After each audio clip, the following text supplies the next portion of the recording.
네, 최근의 정치본색 시작하겠습니다. 오늘 함께할 세 분 소개해드립니다. 봉지욱 뉴스타파 기자 그리고 김성환, 김민아 시사평론가 두 분 나오셨습니다. 안녕하세요. 네, 안녕하세요.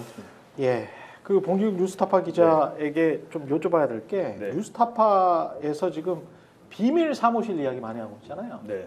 그러니까 개념적으로 이게 비밀 사무실이 불법이라는 건지 어떤 의미에서 비밀이라는 건지 그게 궁금하네요. 그러니까 중앙선거관리위원회 신고하지 않은 예. 우리 여기서 선거운동 할게요 하라고 사무소 신고하게 돼 있거든요. 그렇죠. 그래서 공직선거법에. 예. 근데 신고하지 않은 사무 공간에서 뭐 선거 활동, 선거 운동을 한다면 그건 다 불법이 되거든요. 근데 실질적으로 총선이 끝날 때마다 이 문제로 의원직을 잃는 분들이 나옵니다. 매번. 기소가 돼서? 네. 이 문제가 계속 불거지고 있어요. 그러니까 선관위에 신고를 해야 되는군요. 그렇죠. 여기가 선거사무소다. 그렇죠. 땡땡땡 선거사무소이기 때문에 여기에서 와서 뭐 일을 우리는 했다. 네. 그리고 그 임대료는 이렇다. 이래가지고 이제 신고를 다 그러니까 하는데. 지금 공직선거법은 네. 모든 걸 투명하게 하라는 거잖아요. 그렇죠. 거기 장소의 위치를 신고를 하고 거기에 대한 뭐 임차료랄지 선거에 쓴 비용들을 다 또 신고해야 됩니다. 그렇지. 왜냐면 국가에서 주잖아요. 선거 보조. 선거 보조를 네. 받으니까. 그러니까요. 근데 그렇게 되지 않았는데 윤석열 후보가 당시에 수시로 가서 네. 보고를 받고 참모들과 회의도 하고 뭐 TV 토론 준비도 한다든지. 그러니까 사실상 선거 사무소로 활용됐던 곳인데 알고 보니까 저희가 중앙선관위로부터 자료를 받았죠. 예. 신고가 돼 있나 안 돼 있나 그 주소가 없습니다. 근데 임차료를 내지도 않은 거. 임차료 낸 것도 없고요.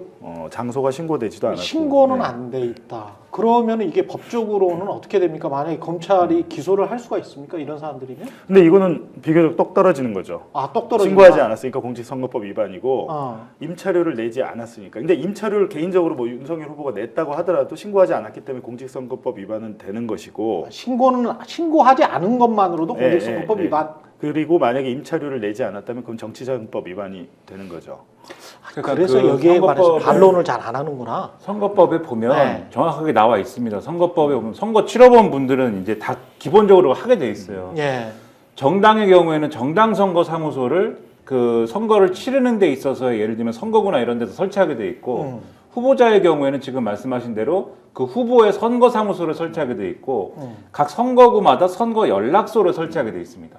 근데 지금 이 선거 사무소나 선거 연락소나 정당 선거 사무소 다 마찬가지로 이 선거 연락소의 소장은 누군지 그리고 이 선거 연락소에 예를 들면 회계 책임자는 누군지 그리고 거기에서 지출하는 사항들에 대한 회계는 뭔지 이런 것들을 선거 끝나고 다 보고하게 돼 있고 그리고 이제 거기를 통해서 선거운동이라든가 이런 것들을 진행을 하게 돼 있습니다. 근데 여기서 이제 등록을 안 한 사무실에서 이제 뉴스타파 보도 내용을 좀 이따 설명하시겠지만 등록을 안 한 데서 예를 들면 선거운동이 이루어졌다든가 또는 등록을 안 한 사무실에서 사실상 선거 연락소나 선거 사무소에서 해야 될 업무들을 진행을 했다든가 이러면은 거기서 쓴 비용이나 이런 게 있지 않습니까? 그 사무실을 유지하기 위해서 비용을 썼을 것이고 거기서 예를 들면은 또 예를 들면 거기서 고용한 사람들의 어떤 그런 비용이 있을 것이고 있겠죠. 그럼 요거는 선관위에 보고하지 않는 비용이 되는 거잖아요. 그러면 요거는 이제 불법 선거 자금이 되기도 하는 것이고 이런 문제가 발생을 하는 거기 때문에 그러면 선거법 위반도 될 수 있는 거고 이 자금의 출처나 어떤 활용을 어떻게 했느냐에 따라서는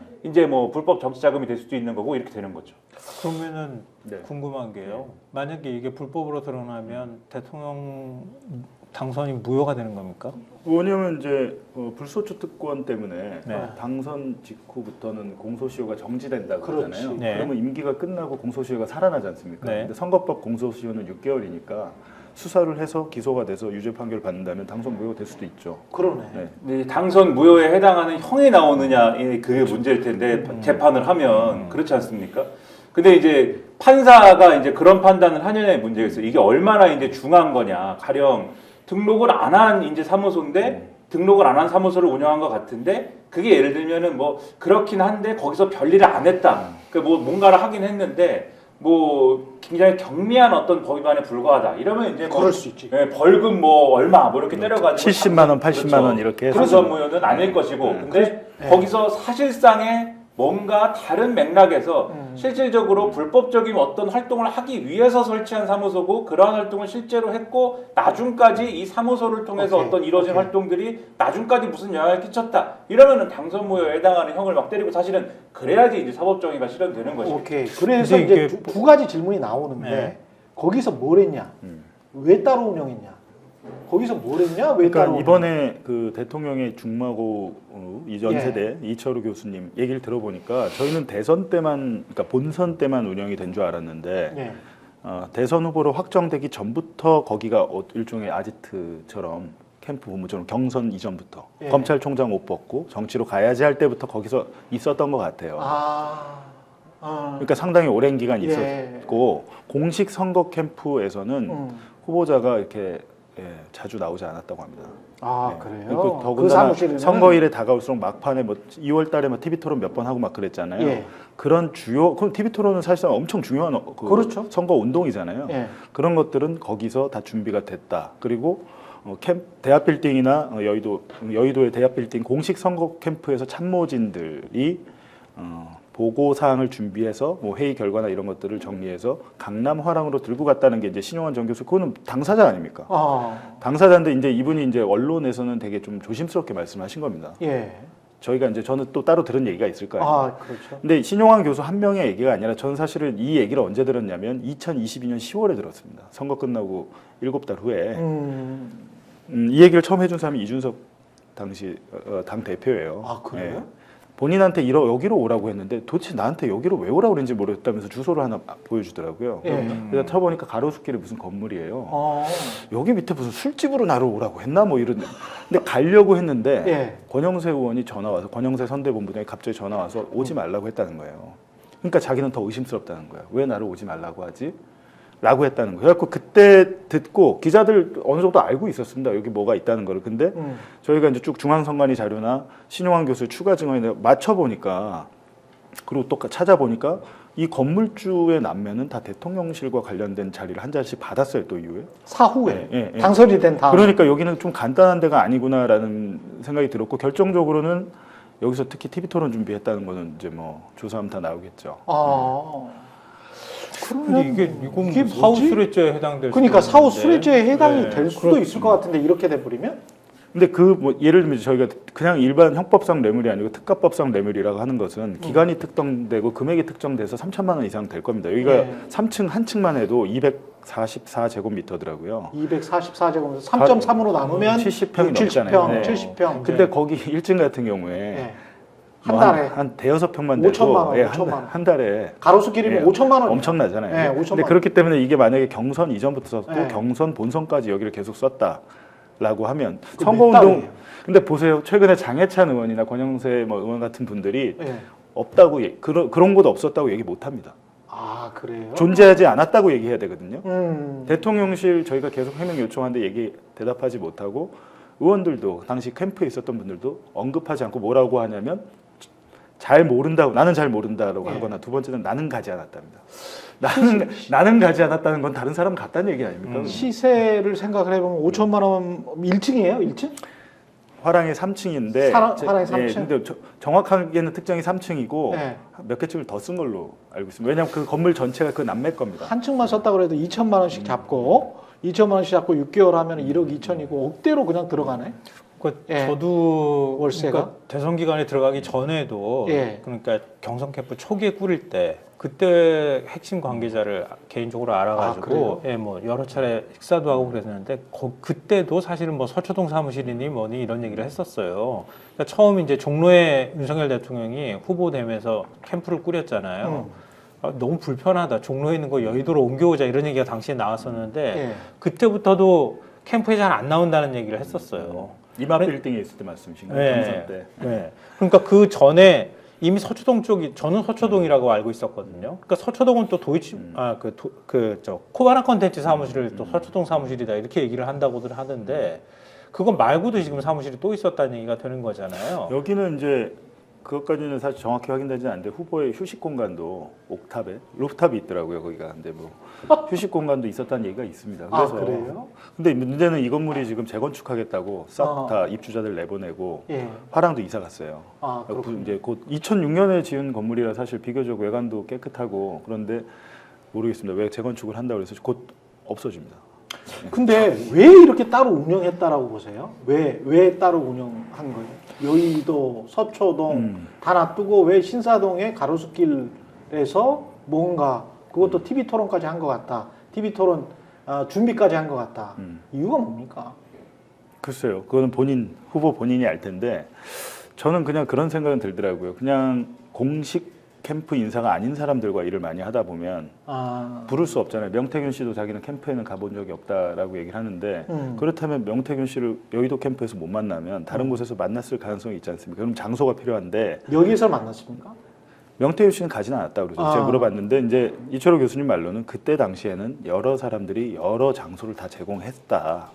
그러니까 이철호 교수님은 뭐 법 위반상 이런 걸 생각을 안 하시고 그냥 그렇게 하는 거 아니냐.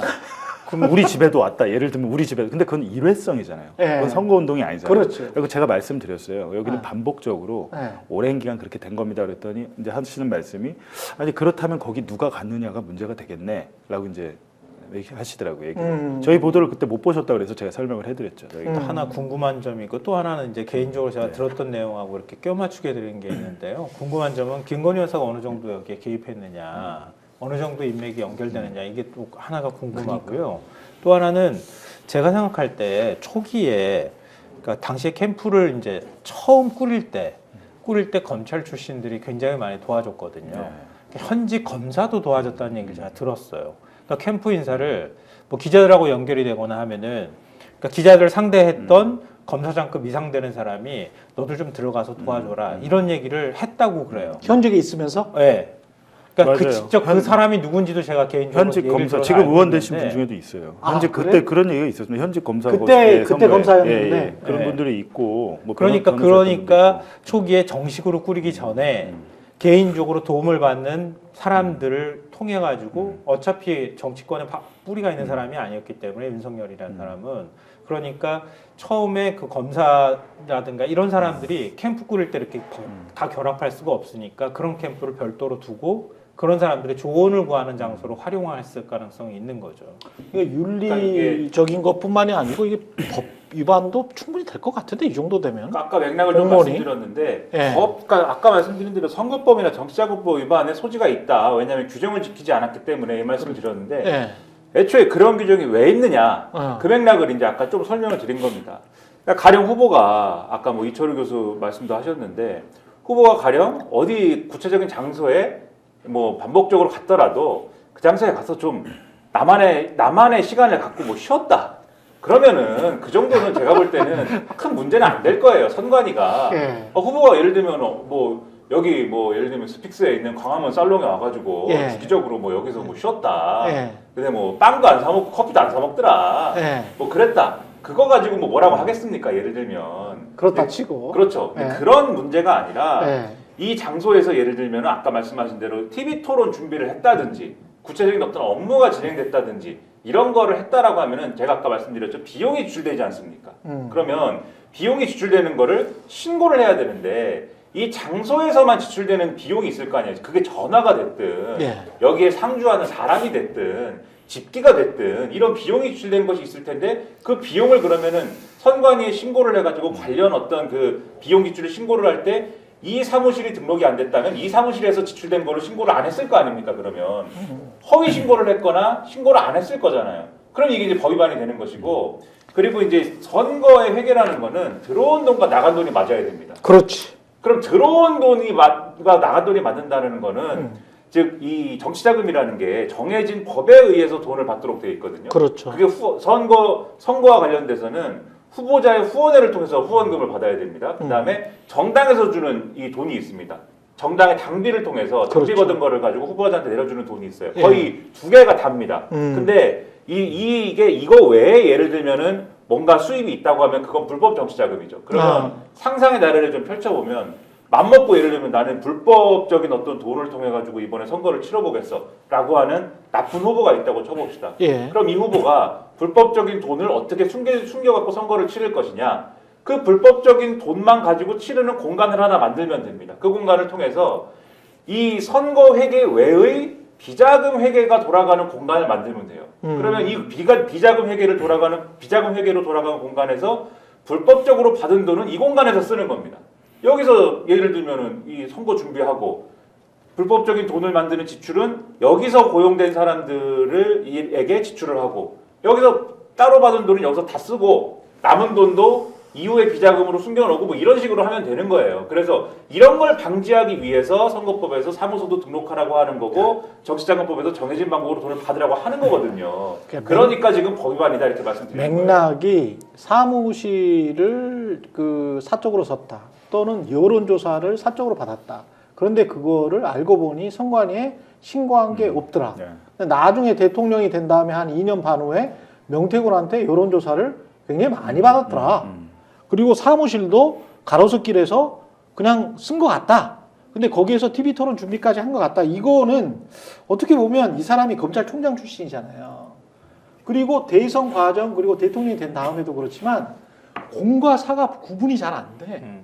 희한하게도 본인이 검찰 공무원 출신인데 공과 사를 구분을 하지 않고 다시 지금 복귀를 해보면 검찰총장 그때도 사적인 인연 때문에 한동훈에 관한 수사 방해를 한 것 같고 그리고 본인의 부인에 관한 수사도 뭔가 좀 의심적인 부분들이 있거든요. 주가 조작 사건 같은 경우도 이런 것들이 대선 과정에서도 대통령 이후에도 이 사람이 대통령 될 자격이 애시당초 공인으로서의 어떤 어떤 그 철저한 공적인 일, 이거는 사적인 일, 이거 법은 지켜야 돼. 이 법은 그냥 흐지부지 돼도 돼.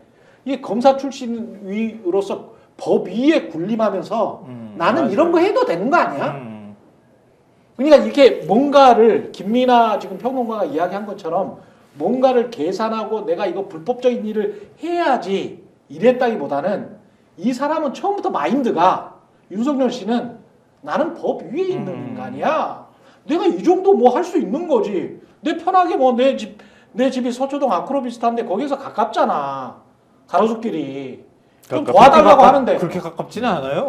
도와달라고 하는데 이쪽으로 오라 그래. 그리고 역시 강남이 최고지 뭐 여의도 그 총구석에 들어가면 되겠어. 뭐 이런 생각을 가지고 있었던 것이 아닌가. 그러니까 근데 그 부분을 지금 제가 한 말을 조금 보완하자면 예.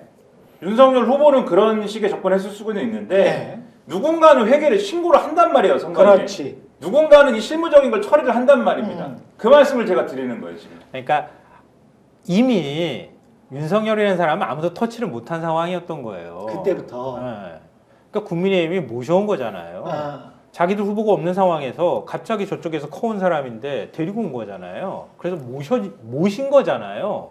그 못 모셔서 안달이 난 사람들이 지금 윤석열 대통령이 보이는 스타일처럼 저런 스타일의 사람을 어떻게 상대를 했겠냐고. 만약에 정당이 후보를 뽑아가지고 캠프를 꾸려서 만약에 정당 안에서 후보를 만들었다 그러면은 회계 책임자나 이런 사람들은 다 경험이 있기 때문에 선거 치러봐가지고 이건 안 됩니다. 이렇게 해야 됩니다. 이게 신고해야 될 대상이기 때문에 이렇게 회계 처리해야 됩니다. 다 알려줬을 거예요. 그게 아니라 이미 검찰총장 그만두기 전부터 어쩌면은 자기 별도 사무실을 꾸렸다고도 볼 수 있는데 김건희 여사 녹취록 보면 그럼 자기들끼리 다 아름아름 해놓고 있는 상황에서 갑자기 모셨는데 하지 마요. 이렇게 하면 네가 뭔데 하지 말라고 그래. 이렇게 얘기했을 사람이란 말이에요. 그렇지. 지금 스타일 보면 딱 그래. 통제가 불가능한 사람이었고 진짜 딱 말씀하신 것처럼 저도 그 얘기하고 싶었는데 지금 검찰 모습 보면 알잖아요. 그러니까 검사스러운 거예요. 그러니까 법은 위법하다 아니다는 거는 우리가 규정하는 거지 그 누구도 규정하지 못해라고 하는 사고방식을 그 당시에도 이미 갖고 있었던 거예요. 대선 한 달쯤 남기고 예. 경기도 분당의 이재명 대표 자택 옆집 이 불법 선거 사무소다 해가지고 국민의힘이 고발했습니다 그때. 그 사건 그래요. 기억난다. 그 아파트. 그 경기주택도시공사의 합숙 직원들 맞다. 숙소였는데 경찰이 그 압수수색하고 뭐 다 했는데 무혐의로 끝냈잖아요. 그렇죠. 바로 국민의힘이 그 고발을 하던 때에 강남 화랑과 양재동 사무실이 있었던 거예요. 이건 되게 아이러니한 건데 그냥 초법적인 그때 그 인간들이구나. 유상범 의원이나 국민의힘 의원들이 그 고발하면서 이걸 뭐라 그랬냐면 중대 선거 범죄라고 그랬습니다. 그 불법 선거 사무소에 대해서 이재명 옆집에 대해서. 그럼 자기들이 이게 지금 중대 범죄 라는 걸 알고 있는 거잖아요. 그렇죠. 네. 근데 지금 근데 본인들은 그냥 해. 지금 그런 사무실 없었다는 얘기는 아무도 못 합니다. 그러니까 그런 거예요. 선거라는 게 꼬우면 네가 당선돼. 이거 이런 식의 사고방식인 거예요. 그리고 제가 볼 때는 선거법에 허점이 너무 많아. 이번에 명태균 보면서도 느끼는 거지만 여론조사에 신고하고 이런 거에 허점이 많다는 게 그렇죠. 지금 이제 알려지고 그렇죠. 있는 거잖아요. 네. 아니 후보가 발언 하나, 뭐 협박이라는 단어 하나 썼다고 지금 선거법 지금 재판하고 있는 거잖아요. 김문기 아니 모르니 그렇죠. 사람의 기억을 가지고 지금 판단하겠다고 재단을 하고 있는 상황인데 그게 거짓말했다고 지금 재판하는 거 아니에요? 뭐 그렇게 가지고 민주당이 받았던 선거 보조금 다 토해내라고 얘기를 하고 있는 그렇죠. 상황인데 네. 아니 선거 과정에서 이게 만약에 불법적인 일들이 벌어졌다, 허위 사실이 있었다, 아니 허위 사실이 아니라 이 제대로 신고도 안 하고 돈도 마음대로 쓰고 뭐 그랬다 그러면은 후보한테 그걸 책임을 물어야 되는 건데 후보한테 책임 못 근데 묻고 이제- 제가 볼 때 선거 네. 책임자한테 책임을 물을 우리가 아까 거고 말씀했지만 만약에 임기 끝나거나 뭐 마치고 수사를 해가지고 당선 무효에 해당하는 판결이 나온다 그러면 국민의힘이 토해야 되나요 그거를? 400. 예를 들면 지금 자기들이 주장하는 게 부메랑으로 돌아올 수 있겠다는 생각을 똑같네요, 못 지금 하는 것 상황이. 같아요. 예. 근데 왜 검찰은 수사 안 하는 거예요? 근데 그것도 마찬가지죠. 그럼 우리 장모는 남한테 10원 한 장 피해 준 적 없다고 그랬고 그렇죠. 그걸 다 우리 허위 저기 사실이 아내는 아니에요. 도이치모터스로 오히려 손해 봤다고 그랬어요. 네. 똑같은 겁니다. 그게 이제 말씀하시기는 그냥 오, 승자 나서 이긴 사람이니까 그렇게 하신 건데 결국엔 다 그게 돌아갈 겁니다. 자기한테. 완전히 돌아갈 것 같은. 이 지금 뉴스타파 보도에 관해서 대통령실 뭐 국민의힘 의원들도 뭐 사무실의 존재 자체를 부인하지 못하는데 대통령실은 뭐라고 합니까? 혹시 또 무슨 대통령실은 네. 공식 답변은 안 왔고 네. 지난주에 그 국회 운영이 제가 그때 현장에 있었는데 정진석 비서실장이 예. 사실이 아닌 보도, 의혹 보도라고 했거든요. 아니 그럼 명예훼손으로 고발해야지. 의혹 보도 그렇게 얘기를 했는데 네. 일단 본인은 관계가 없어서 그런 것 같아요. 아. 캠프에는 본인이 관여를 안 해서 그렇지. 관여를 아는 사람이 이렇게 편하게 얘기를 하고 있고 아. 예를 들면 장해찬 씨 같은 경우는 청년 본부장인가 뭐 맡았었잖아요. 그랬죠. 근데 엊그저께 그 시선집중 라디오에서 답변한 거 보고 제가 되게 웃었습니다. 예. 갑자기 앵커가 물어보니까 당황하다가 기억이 나지 않는다고 했다가 계속 물어보니까 나는 가지 않았습니다. 그렇게 얘기했어요. 아 장현찬이가. 네, 나는 가지 않았습니다. 당황해가지고 그러면 존재 자체를 인정하냐 마냐 더 물어봤어야 되는데 그냥 넘어갔더라고요. 그건 근데- 존재 자체를 예, 인정하는 근데 거예요. 장혜찬 이분은 지금 네. 연락 저희와 저희 전화를 안 받아요. 음. 문자로 보내주세요 해갖고 질의를 보내면 답변 안 합니다 지금. 여기에 있었던 무슨 본부 같은 게 있습니까? 무슨 네트워크 뭐 이 그거는 이제 사무실에? 오늘 보도한 거는 네. 강남 하락 말고 네. 양재동에도 뭔가 있었다는 얘기는 양재동에 또 대선 있어? 때부터 있었어요. 대선 사무실이? 때부터 건진법사가 뭐 거기 있었던 거 아니야 해서 네. 양재동 사무실에 무슨 서희건설 뭐 몇 층에 있었다 해가지고 서희건설 몇 그때 당시에 층에? 뭐 더팩트나 뭐 세계일보나 보도를 했단 말입니다. 근데 그러고 끝났어요. 이 사람은 그냥 캠프에서 뭐 내쫓고 우리 캠프 아무 관계 없는 겁니다 하고 선을 그었는데 네. 네트워크 본부란 거잖아요. 그때 그 보니까 권성동 의원이 뭐 총괄지원 본부인가 인데 그 밑에 있는 게 있었대요. 그리고 실질적으로 대합 빌딩 11층에 있었던 것 같아요. 근데 문제는 이 멤버들이 그럼 어디 있었던 사람들이냐? 공식 캠프가 생기기 전에 양재동에 있었다는 거죠. 양재동에. 근데 오늘 또 뭐 얘기 들어보니까 화랑의 동생, 건물주 남매 동생도 양재동을 좀 드나들었다는 거고. 이게 왜냐면 건물주 동생은 당선 이후에 당선이 비서실로 들어가거든요. 예. 그리고 누나는 뭐 청와대 관리활용 자문단 자문위원이 되고 예. 건물주 남매가 뭔가를 다 받은 거잖아요. 근데 예. 이 남매 중에 동생도 양재동 사무실에 좀 드나들었는데 이제 그게 왜 그때 유명해졌냐면 무속인 건진 법사가 뭐 보니까 뭐 스님도 아닌 것 같고 무속인 이분이 대합 빌딩 안에서 네트워크 본부에서 활동한 게 영상에 잡혔잖아요. 그때. 맞아요. 영상에 잡히고 기억나요. 그때 후보의 네, 등을 굉장히 두드립니다. 시끄러웠어요. 후보의 등을 두드립니다 그때. 아까 말씀하셨듯이 말 한마디, 직원 한마디 캠프 사람도 아무도 못하는데 후보의 등을 이렇게 툭툭 칩니다. 근데 그 영상 때문에 이제 화제가 됐던 거였는데 이분들이 그럼 원래 공식 캠프가 생기기 전에 어디 있었냐라고 하면은 양재동에 있었다고 우리는 의혹이 있었는데 이철우 교수님께서 뭐라고 그러시냐면 강남 하랑보다 오히려 더 고정적인 사무실은 양재동이었어. 난 그렇게 들었어라고 말씀을 해주신 거예요. 그때 언론에 났던 기사가 기억이 나는데 조직본부장으로 소개가 되지 않았어요? 조직본부. 예, 조직본부장으로 그분이 등을 툭툭 쳐는 아. 직능본부인가 조직본부장으로 제가 그게 이제 기억을 하고 이겁니다. 있거든요. 저는 사실 어떤 의심을 하냐면 예. 그 건진법사가 있었다는 네트워크 본부란 게 정말 공식 직제에 있었나 그 의심스러워요. 공식 직제 조직도가 저한테 있습니다. 근데 권성동 의원이 총괄지원본부 본부장은 맞습니다. 근데 그 밑에 있었다는 기사가 하나가 있고 그러니까 이거는 총괄지원본부랑 별도의 본부고 조직총괄본부란 게 있었어요. 조직총괄본부 밑에 조직 1부, 2부가 있었는데 조직 1부 밑에 있었다는 기사도 있고 막 기사가 중구난방이에요. 맞아. 근데 저는 어떤 생각이 드냐면 예를 들면 캠프의 공식 조직도에 없는 조직이었다. 네트워크 본부가. 조직도에 없어요. 네트워크 본부라는 건 없어요? 예. 조직총괄본부 밑에 있을 정상이잖아요. 언론 기사는 그때 다 그렇게 그렇죠. 나왔어요. 조직총괄본부엔 네트워크 본부 없습니다. 근데 지금 다른 기사를 또 보니까 총괄지원본부 있고 권성동 의원이 뭐 이끌었다고 한 거 보니까 사진 찍은 것도 같이 있습니다. 그 네트워크 본부에서 뒤에 이렇게 막 벽에 네트워크 본부 써 있더라고요. 근데 그게 조직도에는 없습니다. 지금 생각을 해보니까 그때 그 보수신문에서도 그 걱정은 꽤 있었던 것 같아. 그러니까 입당하기 전에 그동안의 선거운동이나 만약에 이제 정치를 하게 된다면 어떻게 그 법적으로 할 수 있는 거냐. 거기에 관해서 어떤 우려 섞인 기사들이 조금 나오기는 했었던 것 같아요. 그러니까 그 기간이 그렇게 길지는 않잖아요. 그리고 명태균의 말을 들어서 그런 건지는 모르겠습니다만은 생각보다 뭐 한 달 정도 빨리 쑥 들어갔잖아요. 근데 저희가 어제 국민의힘에? 보겠습니다만은 명태균 씨가 이제 뭐 자기는 뭐 만난 적 없고 여론조사 보고한 적 없다 그랬잖아요. 그렇죠. 근데 비행기 티켓도 있고 어제는 이제 숙박 예약한 사실까지 나온 거 아닙니까? 어. 네. 3월 8일에 숙박도 예약했고 3월 3일에도 예약했고. 아크로비스타 바로 옆에. 그렇죠. 바로 옆은 아니고 네. 역삼동이니까 거리가 역삼동 좀 있지만 호텔에? 하여튼 강남에. 예. 어. 그것도 밤 9시에 숙박 그 잡으라고 전화 육성까지 나왔잖아요. 아하. 강혜경 씨한테 해서 예약을 예. 하라고. 근데 그런 것들을 보면 본인은 뭐 이제 강남항 존재 뭐 모른다고 하지만 뭔가 거기 있었다는 것은 만나기 위해서 있었을 확률이 높지 않습니까? 그러네. 예. 네. 그러니까 그 명태균 씨 사례를 봐도 명태균 씨가 자기가 어쨌든 여론조사를 무상으로 제공한 것처럼 얘기를 하지만 그 비용 조달을 어떻게 했습니까? 자체적으로 마련을 하잖아요. 그렇지.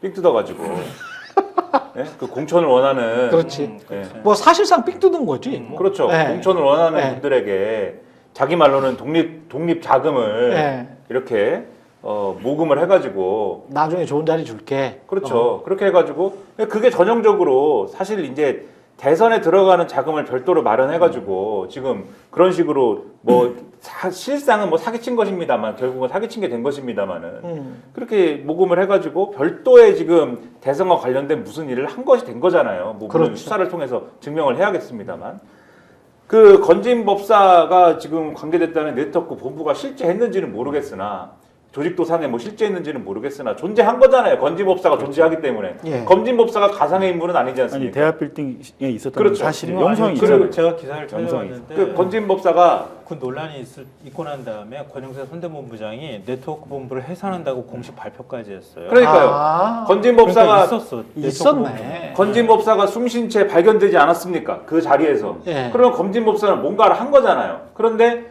대합 빌딩 오기 전에 양재동에 있는 불법적인 뭐 비선 사무실에 있었다. 그리고 그 사무실은 계속해서 운영되었다라는 걸 말씀하신 거잖아요. 그러면 건진 법사는 그 장소에서도 뭔가를 일을 계속 한 거지 않습니까? 그러면 그 사무실의 운영 비용과 건진 법사가 거기서도 공짜로 뭐 일을 하진 않았을 거 아니에요. 뭔가를 자기 혼자 그 자리에서 뭐 이렇게 천문을 보고 뭐 하진 않았을 거 아닙니까? 그렇죠. 사람들을 통해서 예. 조직을 굴렸을 거 아닙니까? 예. 비용이 지출했을 거 아니에요. 이 돈은 어디서 왔느냐? 아까 제가 말씀드리지 않았습니까? 선거법과 정치자금법의 취지에 대해서 이런 거 하지 말라고 만들어 놓은 법이다라고 말씀드리지 않았습니까? 이게 의심이 된다. 이 비선 사무실이 있는 이유와 건지법사가 거기 있었던 이유와 네트워크 본부가 조직도에 없는 이유 이런 것들이 의심되는 지금 맥락이 있는 거다. 이런 말씀 드리는 거예요. 그리고 그랬더니 어떻게 됐어요? 이 정권이 2022년도에 지방선거 하고 나서 8월 달에 갑자기 건진주의보를 막 내리죠. 동네에 건진이라는 사람을 조심하세요를 막 얘기를 해요. 왜냐? 건진법사가 대선 기간 동안에 뭘 충분히 대가를 못 받았다고 생각했는지 동네를 돌아다니면서 이제 본격적으로 뭔가를 내가 거기서 그 사람이 삥 뜯으러 다닌다 그렇죠. 소문이 났단 말이에요. 네, 뭐가 모자랐는지 이제부터 내가 수금을 하러 다녀야겠다라고 생각을 했는지 뭘 하기 시작합니다. 그래서 대통령실에서 누가 물어보지도 않았는데 또는 뭐 뒤에서 좀 이렇게 찌라시가 돌아다녔는데 8월 달에 나와가지고는 우리가 건진은 처리했으니 여러분 건진에게 속지 마십시오. 건진 대기업 여러분 건진이 와서 대통령 팔고 다녀도 속지 마십시오. 뭐 이런 얘기를 막 해요. 예. 그러면 건진 법사는 그 다음부터는 한마디도 못하고 꼼짝없이 죽어 지내야 되지 않습니까? 그렇죠. 2023년 초에 보면 또 건진의 가족이 뭘 사기를 쳤다는 얘기 또 나와요. 그러니까 이게 그 당시에 대선 때 무슨 일이 있었고 그게 비선 사무실과 건진의 조직까지 연관이 되는 무언가 있었나 싶은 생각이 명태균 씨와 비슷하게 뭔가 있었나 싶은 생각이 여기서도 드는 거예요, 사실. 근데 이 이거는 연합뉴스 예. 기사를 잠깐 조금만 더 소개해드리면 아주 흥미로운 부분이 몇 가지가 나오는데요. 그때 이제 권영세 의원이 세계일보가 이거 보도하면서 시끄러졌던 거거든요. 네트워크 본부 구문직함을 가지고 있는 전모 씨가 후보 메시지 일정 인사에 관여하는 의혹이 있다 이렇게 보도를 했거든요. 이 파문이 커지고 막 동영상이 공개가 되니까 권영세 의원이 이걸 이제 해명하고 하면서 설명한 내용인데요. 뭐라고 긴급 기자회견을 열면서 얘기를 했냐면은 이 시간부로 소위 네트워크 본부를 해산한다. 아시다시피 요 다음 대목이 중요한데 네트워크 본부는 윤석열 후보의 정치 입문 무렵부터 함께한 조직으로 해산은 후보의 결단이다. 그러니까 정치 입문 때부터 네트워크 본부를 만들었고 거기에 직함을 전 씨한테 줬다는 얘기가 되는 거예요. 그러네. 아기가 어느 정도 맞아 근데 들어가. 아기가 그때 맞아 당시 들어가네. 보도에 대한 해명에 대해서는 예. 고문직은 아니었고 캠프와 관계 없다고 했는데 캠프 안에서 찍혔잖아요. 그렇지. 근데 거기에 대해서는 해명을 못했고 어. 저 말이 맞는 게 이제 양재동 사무실이라는 게 존재를 했으니까 이거 수사하면 간단히 나오는 거 아닙니까? 지금 양재동 서희건설 빌딩까지 나왔습니다. 건물까지 지목이 됐고 이철우 교수님도 거기 맞아. 라고 말씀하실 근데 정도면 이게 이제 제대로 수사하면 불법일 것 같으니까 수사를 안 할 거 아니에요? 그렇죠. 또. 이제 당연히 임차련 이거 안 썼을 거고 그 서희건설 오너의 사위가 저희 보니까 그러니까 양재동 사무실을 무상으로 제공한 혜택인지 대가성인지 모르겠습니다만 서희건설 사위가 그 총리 비서실장 박성근입니다. 박성근 전 검사. 박성근 비서실장이 서희건설 오너 사위입니다.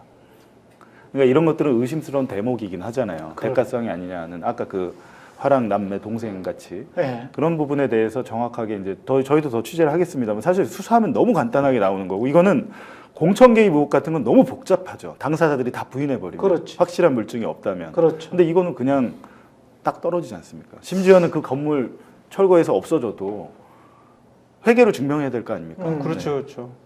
그러니까 지금 얘기 나오는 것처럼 공식적인 조직에 관한 문제가 하나가 있고 또 하나는 그 조직을 뒷받침하는 돈이 있을 거 아닙니까? 예. 그럼 거꾸로 말하면 돈을 쫓아가면은 그게 진짜로 그렇죠. 있었는지 근데 없었는지 이제 그러면 네트워크 불법인지 아닌지 확인할 수 본부가 있단 뭘 말이에요. 했냐 하면 SNS 대행입니다.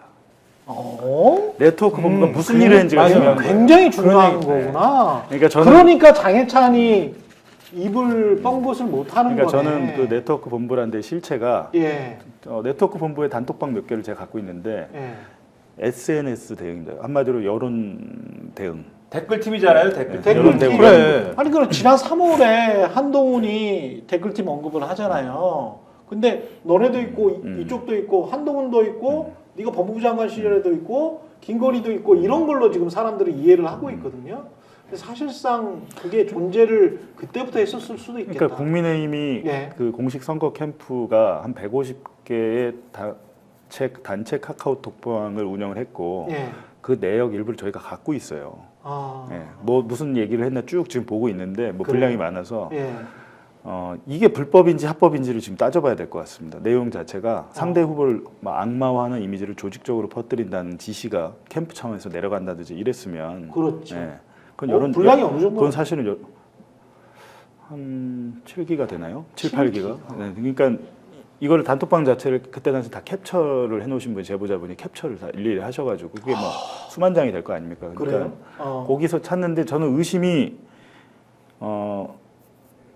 지금 생각하면 캠프 안에서 약간 투트랙으로 진행된 게 아닌가 댓글 작업이 어떤 식으로? 그런 의심을 합니다. 투트랙? 그러니까 두 개의 본부. 두 개의 본부. 아까 네트워크 본부와 예. 또 다른 이제 캠프의 또 다른 본부. 그건 직제상에 있는 본부입니다. 그 직제상에 예. 있는 어떤 조직 본부일 수 있겠죠. 이 두 투트랙으로 진행된 것 같아요. 저희가 갖고 있는 거는 네트워크 본부 거는 조금밖에 없지만 예. 이 다른 본부 거는 많이 있습니다. 그래서 그러니까 조직 본부라는 게 지역이랄지 직능이랄지 뭐 이렇게 맞습니다. 옛날에 선거 방식대로 했던 게 이제 조직 본부거든요. 그래서 요런 게 있을 거고.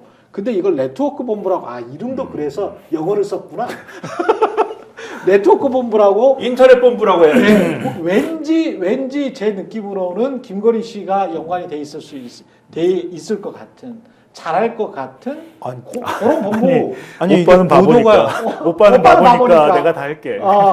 아니 보도가에 나왔어요. MBC가 네.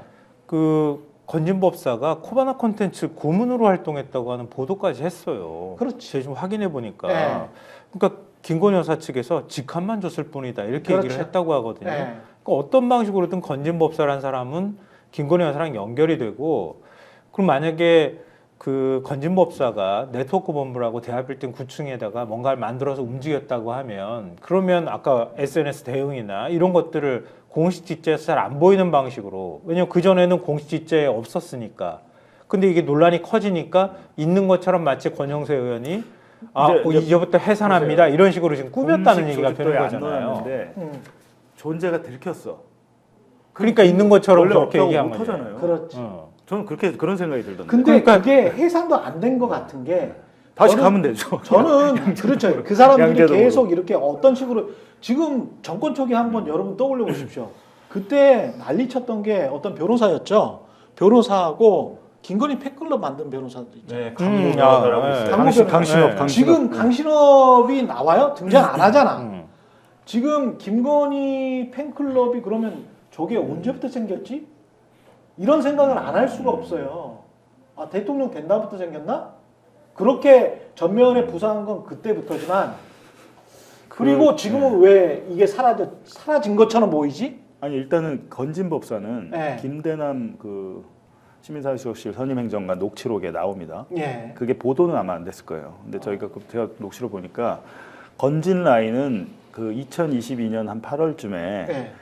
그 사적 채용해가지고 난리가 났었잖아요. 사적 채용, 뭐 강릉에 뭐 우 사장 아들, 황 사장 아들 해갖고 사적 채용 너무 많다. 행정행정관 말하는 거죠. 황정호도 그렇지. 그렇고 예. 뭐 심지어는 그 무슨 뭐 안재권인가 거기 누나도 뭐 행정요원으로 들어갔다 그러고 극우 유튜버. 예. 그 논란이 일면서 건진법사 라인도 같이 정리가 됐다는 김대남 멘트가 있습니다. 네. 건진은 한 그때쯤 그러니까 초기에 어떻게 보면 연을 끄는 거죠. 그때 네, 한 8월쯤에. 그때가 아까 말씀드린 8월달에 아, 그때 그때. 나와가지고 우리가 건진 때려잡았습니다. 건진 속지 마세요. 이 얘기할 때 그때죠. 누가- 2022년이네. 누가 8월달에. 누가 2022년 그랬- 8월. 누가 그랬다고요? 대통령실에서 나와가지고 누가 맞아요. 한지는 대통령실의 관계자라고 나오니까 뭐 보도에는 누군지는 제가 모르겠으나 대통령실에서 공식적으로 코멘트를 한 거예요. 와 이게 조합이 딱 이루어지는구나. 근데 이야기를 그때 하다 찌라시에 보니까. 건진이 사칭하고 다녔냐. 그렇죠. 그다음에 찌라시가 나왔단 말이에요. 쫙 돌았어. 건진이 돌고 나니까 대통령실에서 대응한 네, 거거든. 뭐라고 나왔냐면 기업의 세무 조사를 무마해 준다는 명목으로 뭐를 갈취하고 맞다, 뭐 이런 맞다. 일들을 하고 다녀가지고 맞다. 그것에 대해서 공직기강에서 출동을 해가지고 경고를 하고 뭐 이랬다 이런 내용이 있어서 그때도 그거에 대해서- 뜨악했거든. 그렇죠. 왜 대통령실에서 저런 거를 얘기를 할까? 그렇죠. 되게 그거에 이상한 대한 생각이 대응이었다가 들었거든. 나중에 얘기가 나왔죠. 왜 이렇게 구려? 근데 그때는 왜 이렇게 그때는 구려? 아니 지금 퍼즐을 맞춰보면 결국 명태균 같은 거인 거예요. 명태균 씨 같은 일을 한 거예요. 명태균 씨가 지금 여론조사로 뭔가 기여했다고 생각해서 그거에 대한 반대급부로 공천도 받고 뭐도 하고 창원 산안도 하고 이런 거잖아요. 건진법사도 내가 댓글팀으로 뭔가 기여했다라고 생각을 해서 그래가지고 자 이제부터 내가 좀 해먹어 볼까 이러다가 이게 뭐 꼬리가 잡히고 이게 뭐 그때는 2020년 8월 달은 그러니까 2020년 6월 달에 지방선거를 크게 이기지 않았습니까? 국민의힘이. 예. 크게 이기면은 뭔가 기여했다고 생각하는 사람들이 이제는 고향에 돌아가서 다 이제는 해먹어 보자라는 생각을 자연스럽게 하게 돼 있다고 저는 생각을 해요. 왜냐면 지방 권력이 다 이제 우리 편으로 바뀌었는데 뭔가를 해야 되지 않겠습니까? 이분들이.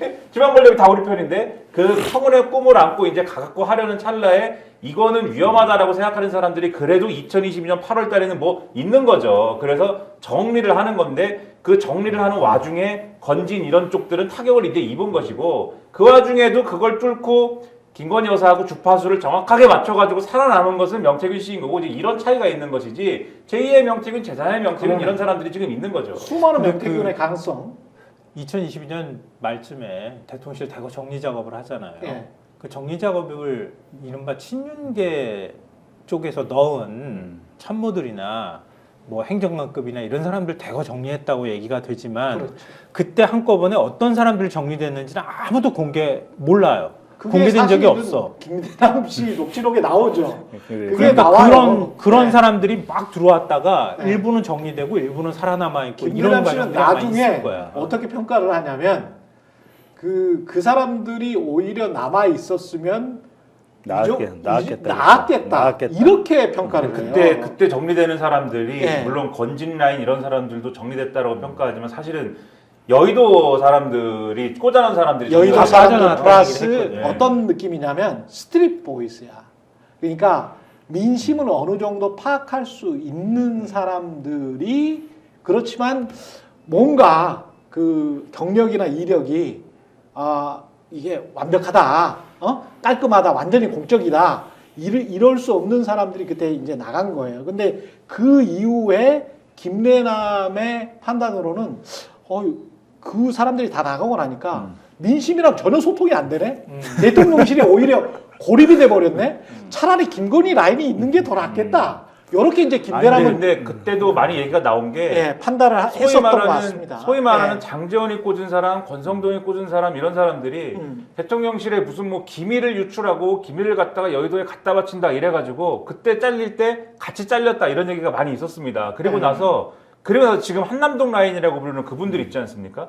요 빠진 자리에 이분들이 원래는 이제 뭐 시민사회수석실 그다음에 이제 홍보 의전 요쪽에 있다가 국정기획이나 이쪽으로 대거 이렇게 스며들어요. 이렇게 이동한 걸 보면은 싹 스며들면서 오히려 이분들이 빠져나간 자리를 김건희 라인이라고 하는 분들이 오히려 장악을 하는 과정이 이제 이루어지기 때문에 그렇죠. 오히려 김건희 라인이 강화가 돼서 사실은 민심과의 소통이 안 되고 이런 거죠, 사실은. 그러니까 지금 이른바 김건희 특검법을 못 받는다고 저렇게 얘기하는 게 김건희 여사를 건드려가지고 거기를 파기 시작하면 대선 전부터 줄줄이 대선 이후까지 진짜 줄줄이 사탕처럼 쭉 엮여서 나올 가능성이 있는 거예요.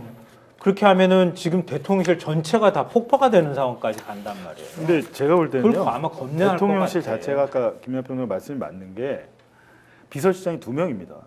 비서실장이 2명이다. 한 명 겉으로 보기에 정진석 비서실장이 하잖아요. 또 한 명은 김건희 여사의 비서실장은 김동조 국정기획 그 비서관이에요. 사람 김동조가 나오는구나. 그거 캠프에 있었던 분은 알만한 분은 다 그렇게 알고 있어요. 예. 왜냐하면 말씀하셨듯이 코바나 콘텐츠에 처음엔 있었던 메시지 김동조. 담당 업무를 하는데 예. 이분이 메시지 담당을 왜 하는지 전 모르겠어요. 어.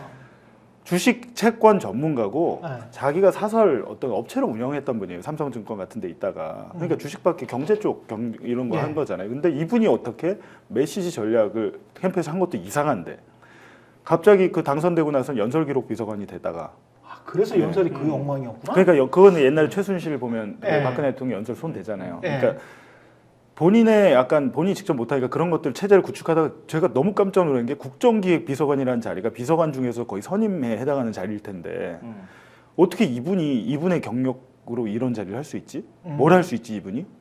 라는 생각이 들잖아요. 그렇지. 근데 그것 때문에 결국에는 그럼 김건희 여사 갖다 꽂아놓고 국정기획을 내가 해야겠다. 그럼 윤 대통령이 그렇게밖에 못 연설문을 보는 거죠. 이렇게 해서 김건희 여사가 보고 이렇게 첨삭해가지고 이렇게 해가지고 집어넣고 이렇게 될 수도 있다는 얘기 아니에요? 그랬을 가능성이 없잖아요. 왜냐하면 저희가 얼마 전에 보도했지만 그 신영환 교수랑 그 김건희 여사의 지인 그렇죠. 통화 녹음 파일을 네. 보도했잖아요. 네. 근데 이 분이 민간인 한 씨가 아직 캠프가 발표하지도 않은 대선 공약을 미리 기초안을 다 본 다음에 지적을 하잖아요. 캠프 정책 총괄한테 전화해서 이게 있을 수 있는 일입니까?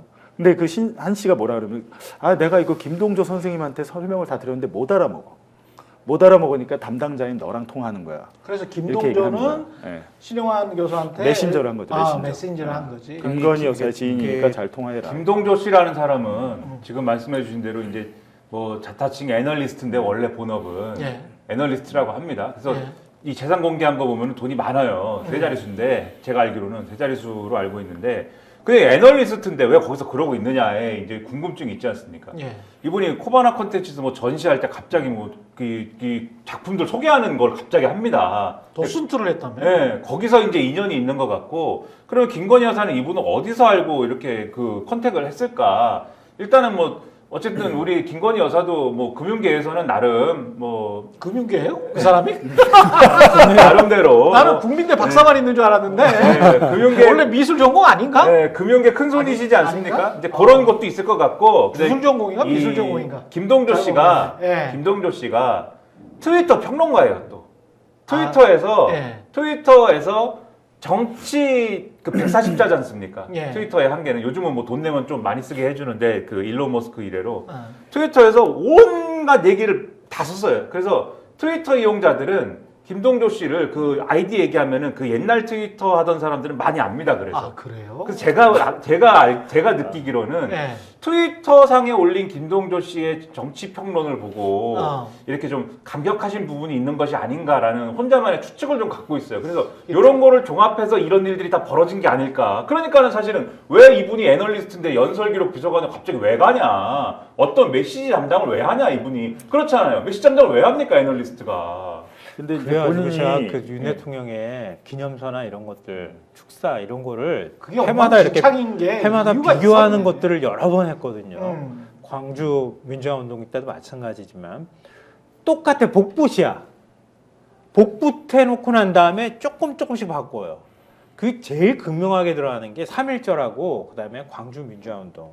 그러니까 대통령도 공부 안 하고 바보고 무식하고 그런 것처럼 보이거든요. 제가 보기에는 좀 굉장히 좀 무식한 사람처럼 보이는데 대통령이 열심히 공부를 해서 내가 중요한 연설이 있으니까 이거를 쓰고 또는 말을 해주고 이번에는 꼭 이런 게 들어가야 되겠다.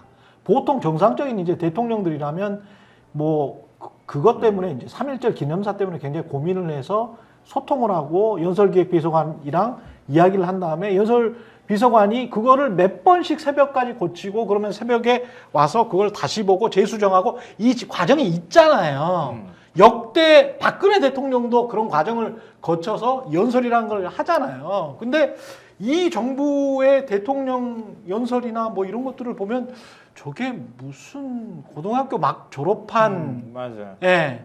그러면서 이해가 안 되는. 본인이 글을 잘 쓰는 줄 아는 또 게다가 전혀 아니 본인이 자의식이 굉장히 높아가지고 본인이 글을 잘 쓰는 줄 아는 그런 어떤 유치한 문장들 굉장히 많이 나오거든요. 광주 민주화운동이나 네. 그다음에 그 3.1절 기념사 이렇게 보잖아요. 보면 복붙했다고 제가 말씀드린 거에는 그러니까 호남에 대해서 얘기하는 거는 그 전해나 올해나 뭐 비교하면 거의 똑같아요. 그렇지.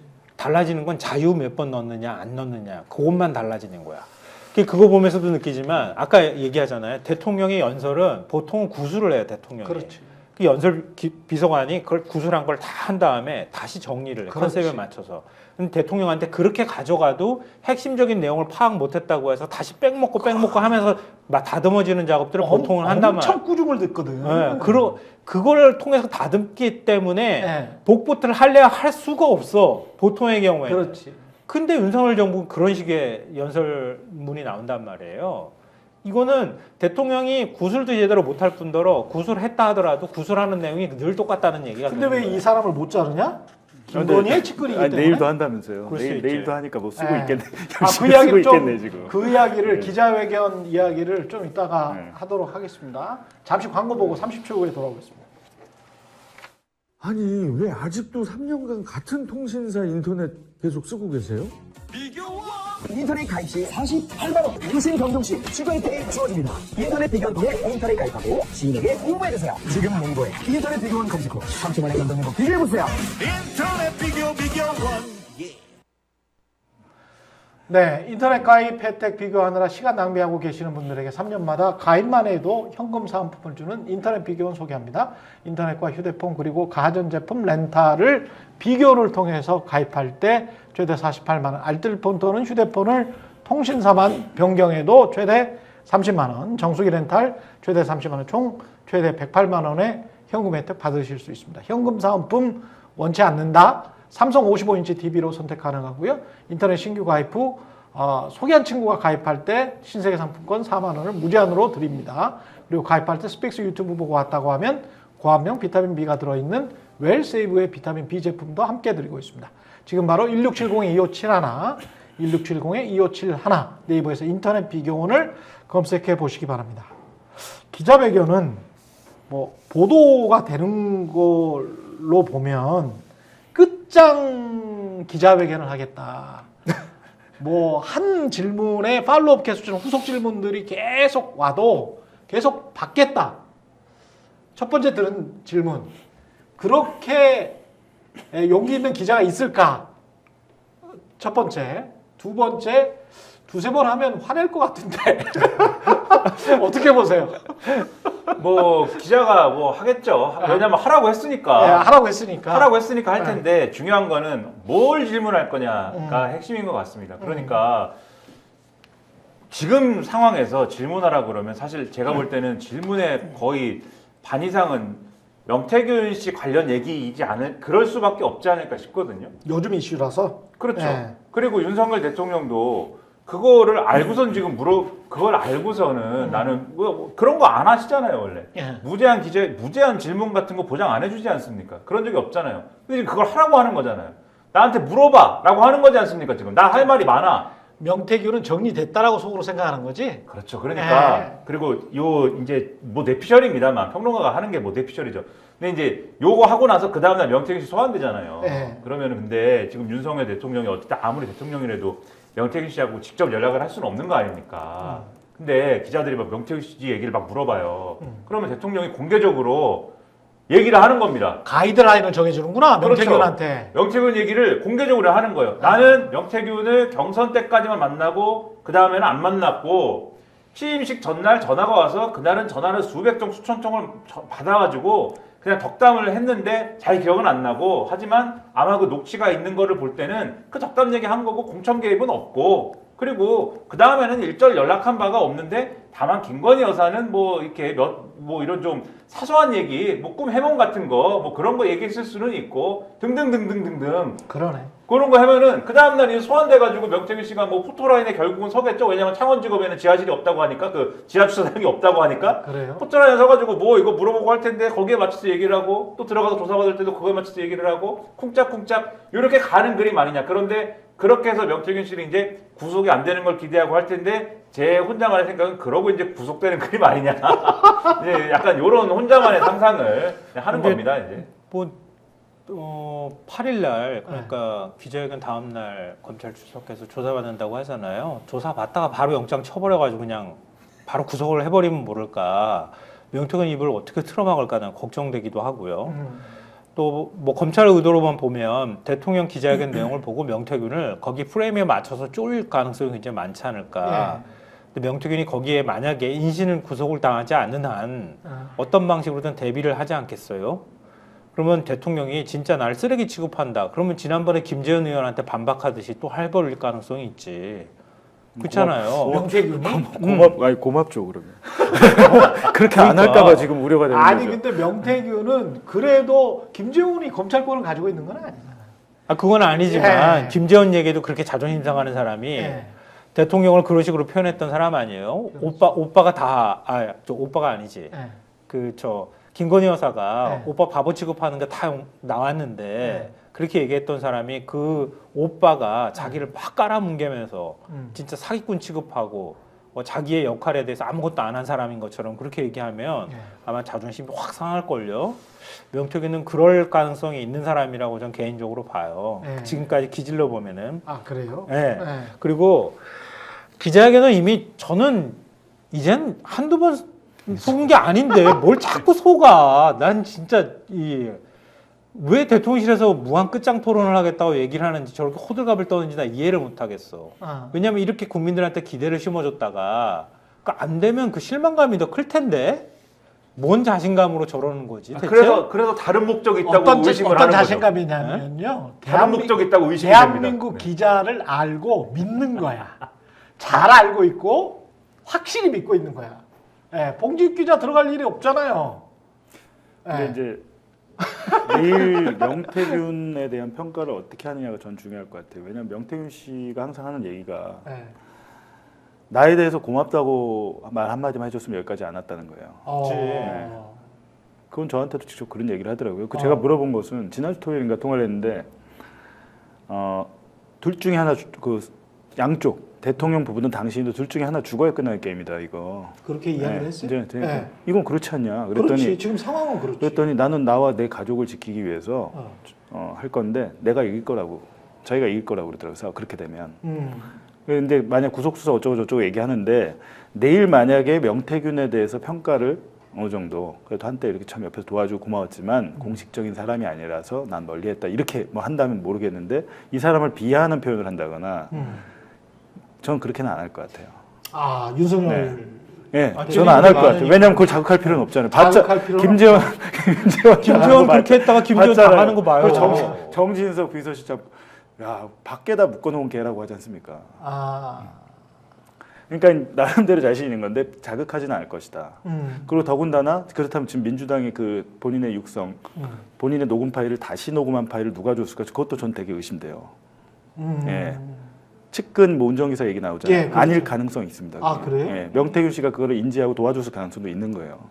아 그래요? 왜냐하면 연락이 잘 대통령으로 안 오면 예. 본인한테는 안 오고 아마 본인 측근한테 대통령실에서 전화 왔다는 얘기를 들었는데 시원한 답변이 원하는 답변이 안 온다면 그분은 약간 그런 공작을 하실 만한 생각을 하더라고요. 그럴 수도 있겠네. 여기까지는 한번 보여줘봐라 카드를. 그러니까 제가 알기로는 거기까지밖에 없습니다. 그래서 추가적으로 해놨겠죠. 민주당에는? 네, 그리고 내일 또 이상한 얘기를 해. 나 포토라인 할 때 이상한 얘기 그래. 그럼 그건 제보해. 그럼 제3자 뭐 그렇게 될 수도 있지 않을까. 그런 장치는 다 마련해놨을 겁니다. 네. 근데 핵심이 자꾸 명태균으로 들어가는 게 저는 이게 맞득지가 않거든요. 사실은 질문해야 될 거리가 너무 많고, 그렇죠. 그리고 현안 지금 뭐 명태균 뭐 한 1, 2주 동안 굉장히 시끄럽게 이야기를 하고 있습니다만은 그 전에 원래 몸통은 이거는 김건희 사건이에요. 그럼요.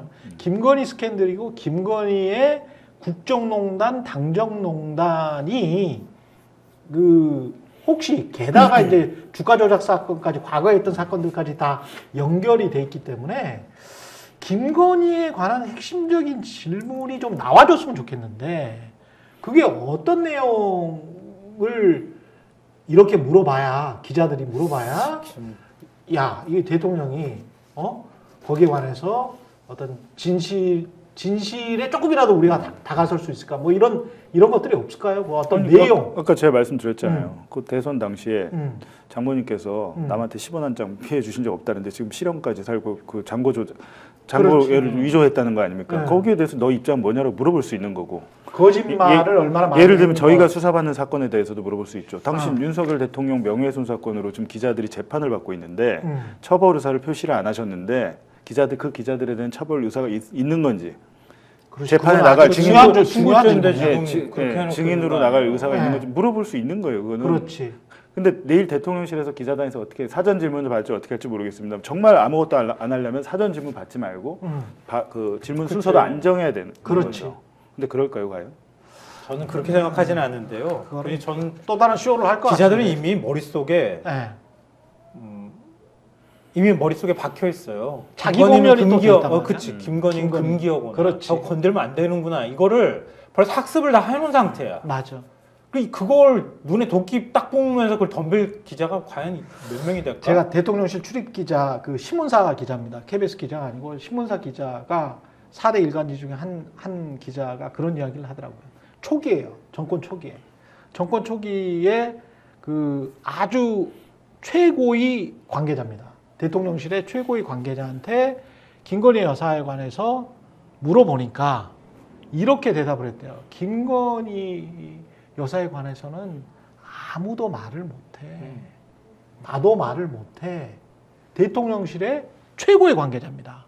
근데 그렇게 이야기를 꾸준히 지금 2년 동안 듣고 있었던 거야. 출입 기자들은. 그러니까 이 김건희 씨에 관해서 어느 정도 어느 수위의 질문이 나올지. 근데 지금 뭐 거리에 있는 사람들 일반 시민들은 김건희 여사에 관해서 별 질문, 의혹, 의심을 하고 있거든요. 그러면 기자들이 대신해서 그게 팩트에 근거한 특히 주가 조작 사건 같은 거는 팩트가 굉장히 많잖아요. 그런 것들이랄지 이런 것들은 한번 정확하게 물어보고 그다음에 이제 특히 대통령의 거짓말 같은 경우는 도대체 대통령실 관계자가 이런 이야기를 했는데 그게 대통령이나 김건희 여사한테 물어보고 한 건지 대통령이 좀 밝혀달라 이런 거는 다 지금 거짓말 아니었냐. 그렇지. 최상병 사건 같은 경우도 국방부 장관이랑 통화한 적 없었다며. 근데 이게 지금 몇 번을 통화한 거냐. 그럼 당신은 지금 도대체 대통령이 몇 번을 거짓말을 한 거냐. 너무 거짓말 많이 한 거 아니냐.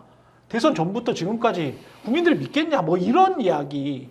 이런 거를 좀 팩트를 가지고 대통령이 거짓말한 것들을 조금 모아서 무제한으로 당신이 거짓말한 게 거짓말로 보이는 게 이렇게 많은데 제발 좀 답변을 해주시오. 어떤 게 진실인지. 제가 생각할 때 예. 김건희 여사와 관련된 질문이 있긴 있겠으나 예. 이제 기대하시는 것만큼의 수위는 전혀 아닐 것이고 맞아요. 나올 것이고 근데 대통령의 태도는 철벽 방어다. 이거는 매우 분명할 겁니다. 김건희 여사에 대해서는 철벽 방어다. 도이치모터스 어떤 질문이 나와도 검찰이 불기소했다. 이렇게 갈 것이고 예. 디올백 뭐 어떤 질문이 나와도 검찰이 불기소했다. 이걸로 다 끝낼 것이고 나머지 질문에 대해서는 뭐 이건 이렇고 저건 저렇고 하지만 이 세상 시끄럽게 해서 그 부분은 죄송합니다. 뭐 요 정도 세상이 시끄러워서 내가 죄송합니다. 요 정도 그리고 앞으로 김건희 여사는 아무것도 안 하는데 다만 해외 순방은 나랑 같이 갑니다. 뭐 이 정도, 이 정도. 가끔 안 갑니다. 뭐 이 정도. 달라질 거 하나도 없을 것 같고요. 제가 볼 그다음에 때는. 나머지 무슨 뭐 왜 너는 거짓말했니 이런 질문은 아마 기자들이 그거는 왜 너 거짓말해? 이거는 사실은 질문은 아니지 않습니까? 그러니까 아마 안 한다 요거는. 아니 본인도 아니지. 이거는 거짓말이라고 생각하십니까? 라고는 물어봐야 돼. 왜냐하면 지금 MBC랄지 거짓말이라는 단어, 거짓이라는 단어가 나온 지가 한 2주밖에 안 됐어요. 지상파에서 이 말을 확정짓는 거는 굉장히 중요하거든요. 대통령의 거짓말은 굉장히 중요한 지금 뭐랄까 아젠다죠. 그거는 예. 질문, 그러니까 사실과 비판성 질문인 다르다. 거잖아요. 정확히 제가 표현하면 비판성 질문인 거잖아요. 예. 요거는 기자들이 안 한다. 네. 비판성 사실과 질문. 다르다는 근데 표현을 이제- 하겠지 거짓말이라고 누가 얘기하겠어요. 그 표현은 절대 안 나올 것 같고요. 이미 저는 기대를 안 한다는 얘기를 한 게 뭐냐면 대통령이 집무실에서 몇십 분을 이미 소비를 해버려요. 그리고 난 다음에 기자회견장으로 옮겨가는 거예요. 예. 이전하고 하는 포맷이 똑같아. 그러면 대통령 혼자 몇십 분을 자기 혼자 집권 중반기까지 왔는데 그걸 설명하는데 제가 뭘 잘못했고 이렇게 얘기하겠어요. 제가 이걸 잘했고 열심히 하고 부족한 점이 있더라도 이렇게 열심히 하고 4대 개혁 다 끝까지 완수하겠습니다. 이렇게 얘기하겠습니까?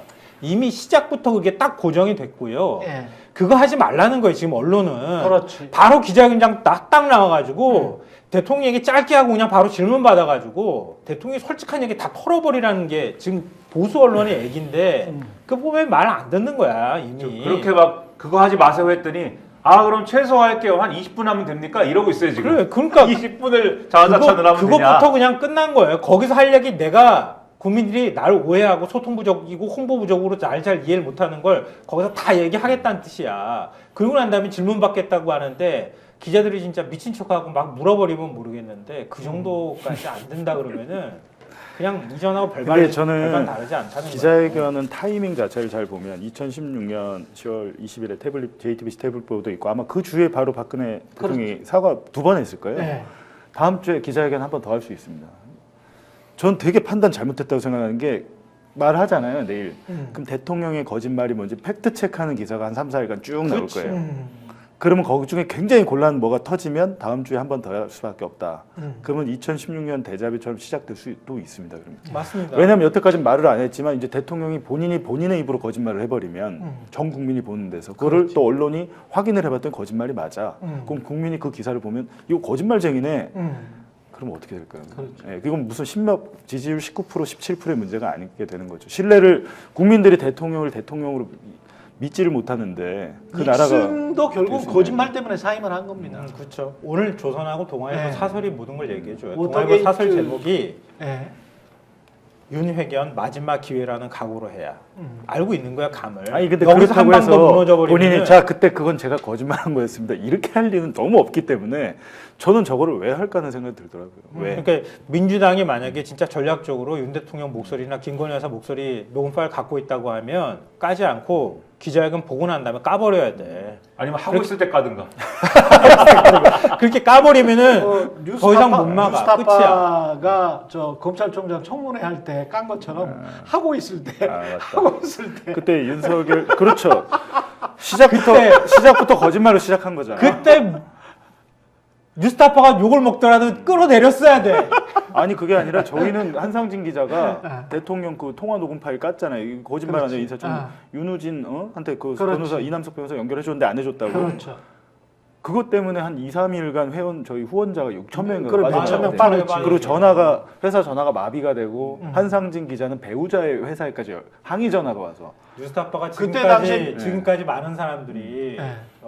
지지하고 성원하는 건 바로 그때 그 깠기 때문이다. 저 그렇게 근데 생각해요. 그때는 엄청 저는 없었을 때니까 엄청 힘들었는데, 힘들었다고. 아니 저는 있었을 텐데 그때 제가 딱 한마디만 드리고 꼭 우리가 기억해야 되는 게 지금은 반 윤석열 타도에 앞장서고 있는 모 매체 진보 진영의 매체에 대표 사장님께서 오셔가지고 백발을 휘날리시면서 오셔서 뉴스타파 실내로 들어오셔가지고 막 호통을 쳤어요. 뉴스룸 서울에 네. 저희 백은종 대표님 응징 취재로 오셨죠. 응징 취재를.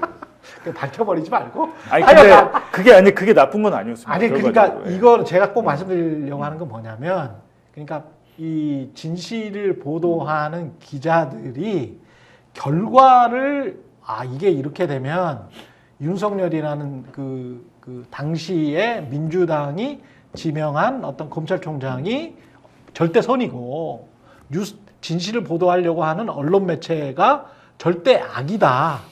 지금이라도 그런 생각은 좀 하지 마시라. 예. 크게 후회하게 된다. 맞습니다. 시간이 지나가면. 그래서 제발 진실로 좀 다가가자. 우리가 지금 윤석열 씨를 계속 비판을 하는 것도 제가 의식적으로 윤석열 대통령이라는 말을 잘 안 하거든요. 지금 캐나다 돌아와가지고 저는 대통령 자격이 이미 없다라고 생각을 하기 때문에 그나마 존칭인 윤석열 씨라고 계속 지금 이야기를 하는 겁니다. 예. 그러니까 저도 이런 자리에 와가지고 윤 대통령 비판할 자격이 좀 그 진보 진영에도 예. 얘기할 자격이 조금 있다고 생각하는 게 예. 윤 대통령 문재인 대통령이 검찰총장으로 지명했을 때 제가 예. 그랬거든요. 윤 대통령, 그러니까 윤석열 검사는 너무 잘 드는 칼이다. 잡으면 잡는 쪽에서도 손이 베일 수 그렇지. 있다. 그 얘기를 했던 게 지금도 기억이 나거든요. 예. 그러니까 세상의 모든 게 그 당시에 봤을 때는 참이지만 나중에 가면 거짓으로 드러나는 경우가 이제 많거든요. 그리고 그 정신은 좀 잃지 말아야 되겠다는 생각이 들어요. 여기까지 초인형 정치본 생각하겠습니다. 봉지욱 뉴스타파 기자, 김성환 시사평론가, 김민아 시사평론가 함께했습니다. 고맙습니다. 네. 스픽스는 말하는 언론입니다. 대세는 유튜브, 그중에서 스픽스. 좋아요, 댓글, 구독, 알림 설정. 여러분이 저희를 사랑해 주시고 우리가 여러분을 사랑하는 4가지 방법입니다.